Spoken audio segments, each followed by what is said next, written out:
What's up, Toby? Tommy, Joe Martins, how's it going, man? Oh, it's going good. Pretty exciting announcement. We're having a great day. Pretty exciting announcement. It seems like you guys got the guy you wanted, right? Yeah, we got a guy that I can't believe we still got. He's literally standing back there behind me doing an interview right now, and I'm still kind of pinching myself here. I think Caesar and I are both extremely excited. The whole team's excited. We got some of the guys from the team that were here for the announcement. And, he is a elite level race car driver, and we are just so thankful to have him on the race team. So, like your setup that you guys have with both, Ryan coming from his unique background, Brennan from his unique background. I mean, how cool is it for you having like these racers, and then having them being able to both be full time this season?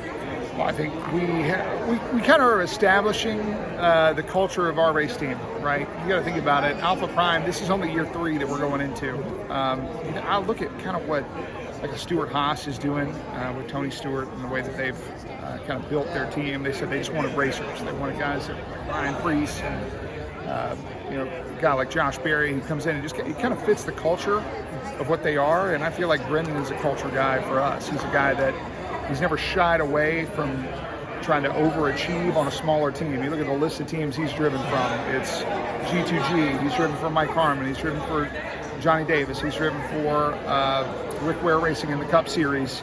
And he looks at himself like he is the difference maker. And that is something that I preach to our drivers all the time. I think we are in one of the most competitive series in the entire world. We are the highest level series in the world that sends cars home every week. And you have to be unafraid, and you have to truly believe that you can be a difference maker for a race team, especially if you're signing up for a team that is a mid-level team. We have a lot higher expectations, and we desire to be more than that. But that starts with the driver. Like, the driver is the quarterback. That is what is going to make everything go. And I feel like we just got one of the best ones in the whole series, and he is completely unafraid to step into this situation and make the most of it. And so what are the realistic expectations for you guys next year? I know this year wasn't what you guys were looking for, but realistically, what do you guys look for next year? Yeah, I mean, I see Brennan as a top 20 in points driver. I see Brennan scoring multiple top 10 finishes and maybe a finish that surprises everybody. I love Josh's excitement. We want to go win a race too. I mean, that's where we're at. We are looking at specific racetracks and going, where can we be the best and really take a shot? And we want Brendan to be able to take that shot. We want Ryan Ellis to be able to take that shot. And that's it. Like, what defines a great season for us? Overall consistency, right? I mean, we struggled for that a lot this year. We had multiple drivers in and out of the car.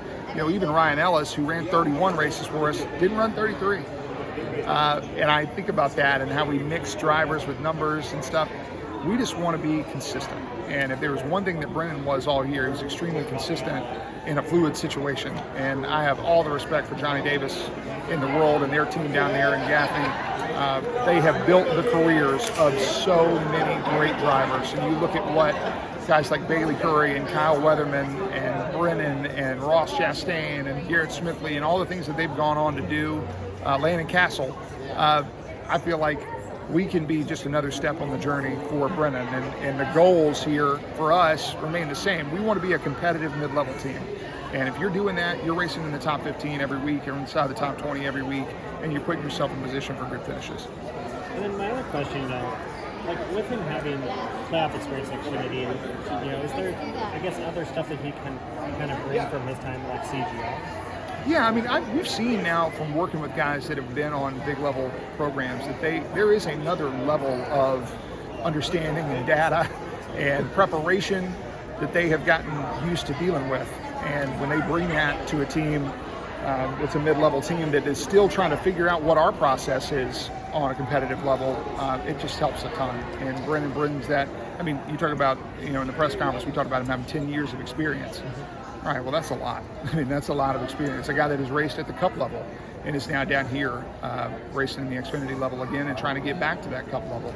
And I believe that Brennan Poole is a Cup level driver. I think he is one of the 36 best guys in the world at doing this, and we are just over the moon having him on our race team. Thank you.